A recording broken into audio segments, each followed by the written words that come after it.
प्यारे दोस्तों, आज हम आपको एक ऐसे बच्चे के बारे में बताने वाले हैं जिसने पैदा होने के कुछ देर बाद ही बोलना शुरू कर दिया। यानी कि दूध पीते बच्चे ने बोलना शुरू कर दिया। लेकिन ये सब कैसे हुआ और ये वाकया कहां पेश आया, आगे हम आपको इस वीडियो में बताएंगे। लेकिन उससे पहले जल्दी से आप इस वीडियो को लाइक कर दीजिए और चैनल को जरूर सब्सक्राइब कर दीजिए। तो चलिए देखते हैं इस वीडियो को। दोस्तों, बनी इजराइल में एक नेक बुजुर्ग रहा करते थे जिनका नाम जरीस था। वो इंतहाई साले और इबादत गुजार इंसान थे। उनकी नेकी और इबादत का दूर दूर तक चर्चा था।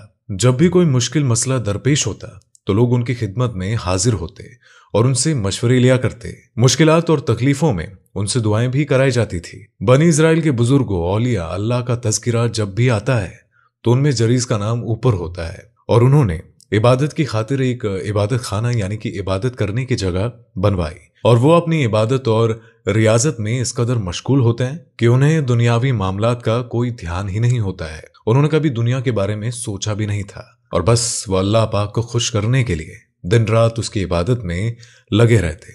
एक दिन ऐसा हुआ कि जरीस की माँ उनके पास आई और ये वक्त जरीस की इबादत का वक्त था और वो हस्बे मामूल इबादत में लगे हुए थे।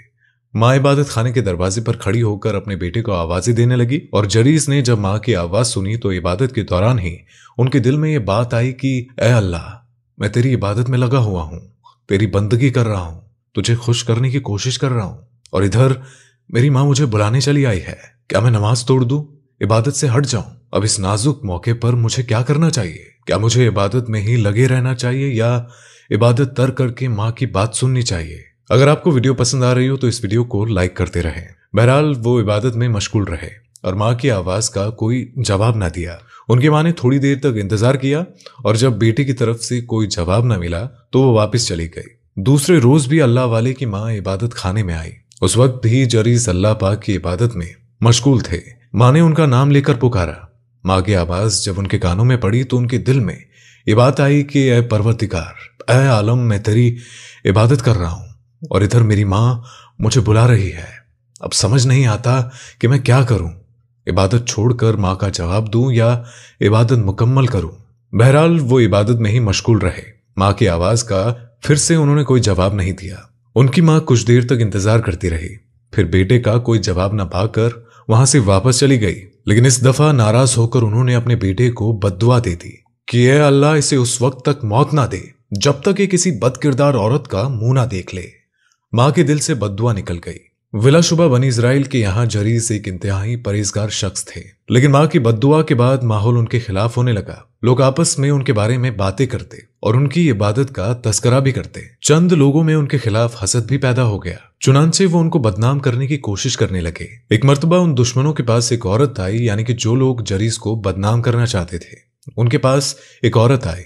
उस औरत ने उनकी बातें सुनी और देखा कि यह सब लोग जरीस के खिलाफ है तो वो कहने लगी, तुम लोग कह रहे हो कि जरीस यहाँ के बड़े नेक बुजुर्ग हैं, अल्लाह वाले हैं, लेकिन मेरे लिए जरीस को बहकाना और उन्हें अपने हुस्न के फंदे में फंसाना कोई बड़ी बात नहीं है। अगर तुम लोग मुझे इजाजत दो तो मैं जरीस को बहका सकती हूँ और उन्हें अपनी तरफ माइल कर सकती हूँ और इस तरह तुम्हें जरीस को रुस्वा करने का मौका भी मिल जाएगा और वो लोगों में बदनाम हो जाएंगे। वो औरत निहायत खूबसूरत मगर बदचलन थी।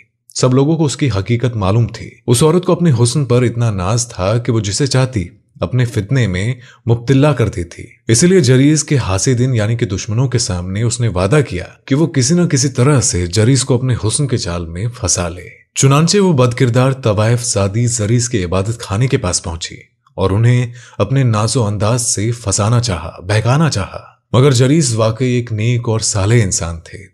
उनके अंदर हमेशा खौफे खुदा रहता, इसलिए वो दिन रात इबादत में लगे रहते।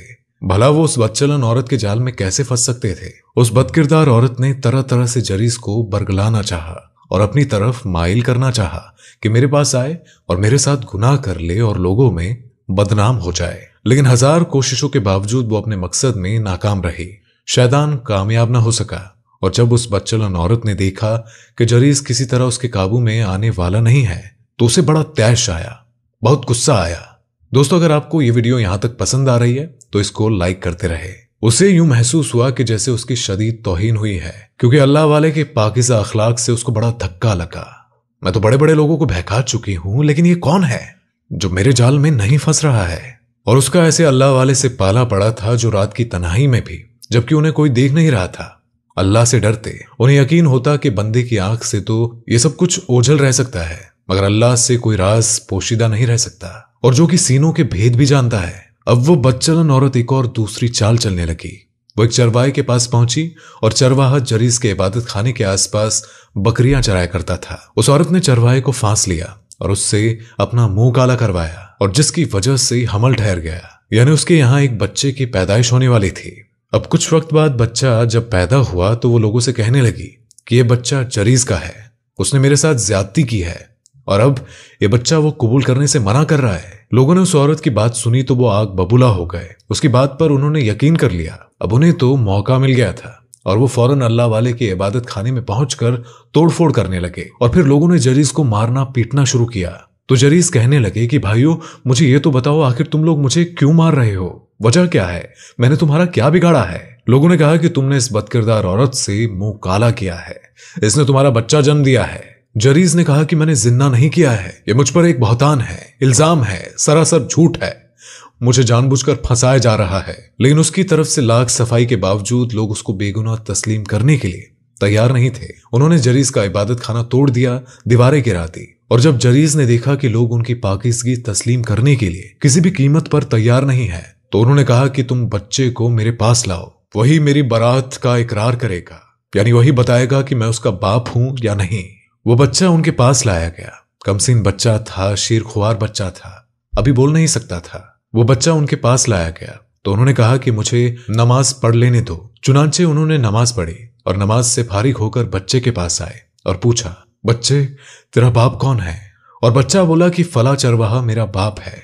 लोग हैरानी से देख रहे थे कि बच्चा जो बोल नहीं सकता था, इसने किस तरह से ये सब बता दिया, उस औरत का राज खोल दिया, और किस तरह से गवाही दे दी कि इसका बाप कौन है। हर आंख ने यह मंजर देखा कि दूध पीते बच्चे ने जरीस के बेगुनाह होने की गवाही दे दी, और उनकी नजर में जरीस की अहमियत और इज्जत पहले से कई ज्यादा बढ़ गई, और जो हासिदिन थे, जो दुश्मन थे, उनको वहां से मारकर भगा दिया गया, यहां तक कि उस औरत को भी जिसने उन पर गंदा इल्जाम लगाया था। और अब लोग जरीस के सामने माजरत पेश करने लगे और उनके हाथों का बोसा लेने लगे। उन्होंने जरीस से कहा कि हम आपकी इबादत करने की जगह सोने की बना देते हैं, क्योंकि आप तो इस काबिल है, अल्लाह के इतने प्यारे बंदे हैं, अल्लाह वाले हैं। हमने आप पर बिला वजह शक किया, और हम चाहते हैं कि अब इस इबादत खाने को, जो कि टूट फूट चुका है और हमने इसे बेदर्दी से तोड़फोड़ दिया है, और हम चाहते हैं कि इसको हम सोने का बना दे। तो उन्होंने कहा कि नहीं, मेरे इबादत खाने को सोने का बनाने की जरूरत नहीं है, बल्कि जैसा पहले मिट्टी का था वैसा ही बना दे। चुनांचे लोगों ने उनके इबादत खाने को पहले की तरह ही तामीर करा दिया। तो ये होते हैं अल्लाह वाले, जिनकी गवाही एक दूध पीते बच्चे ने दे दी। अब बस यहां पर एक मामूली सी गलती हुई कि माँ की बात का उन्होंने जवाब नहीं दिया, और दुनिया में ही उनकी पकड़ हो गई। और फिर बाद में माँ ने कहा कि मैं गलत थी, कभी भी माँ बाप को इस तरह अपने बच्चों को बद्दुआ नहीं देनी चाहिए। तो दोस्तों, इस वीडियो में बस इतना ही। अगर आपको ये वीडियो पसंद आई हो तो इस वीडियो को लाइक करें और चैनल को सब्सक्राइब जरूर कर दें। तो मिलेंगे अगली बार एक और नई वीडियो के साथ। तब तक के लिए अस्सलाम वालेकुम, अल्लाह हाफिज।